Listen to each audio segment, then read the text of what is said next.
In today's video, I'm going to teach you how to add text to your Squarespace website.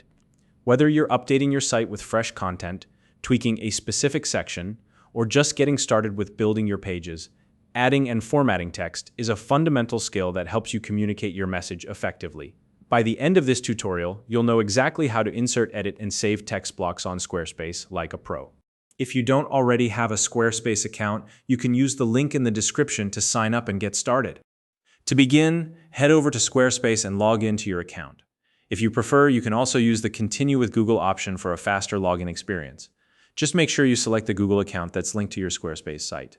This step is important, as using the wrong account may result in you not seeing the website you're trying to edit.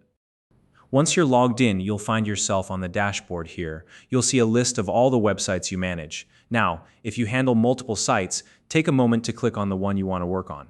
This ensures you're editing the correct site and prevents mistakes down the line. Next, navigate to the specific page you want to update. It's a good idea to double-check that you're on the right page before making any edits. This helps you avoid accidentally changing the wrong section of your site. Once you've located the page, click on the Edit button. This will open the page in edit mode, allowing you to make changes directly to the content.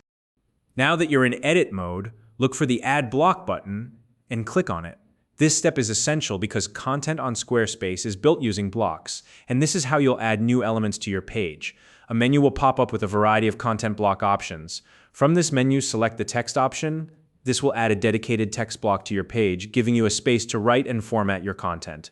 Once the text block appears on your page, hover over it, and you'll see an edit icon usually represented by a pencil symbol. Go ahead and click on that icon. This will open the text editing interface where you can start typing in your desired content. Take your time to craft your message, and don't forget to format the text to match your site's style. Squarespace offers a variety of formatting tools, such as bold, italics, bullet points, and more, to help you customize your text for clarity and design consistency. When you're satisfied with your edits, the final step is to click the Save button. This is a crucial step to ensure that your changes are applied and reflected on your live website. Without saving, all your hard work could be lost, so don't skip this part. And that's it. You've just learned how to add and edit text on Squarespace. By following these steps, you can confidently update your website's content anytime you need. If you have any questions or tips to share, feel free to leave a comment below. If you found this video helpful, please like and subscribe.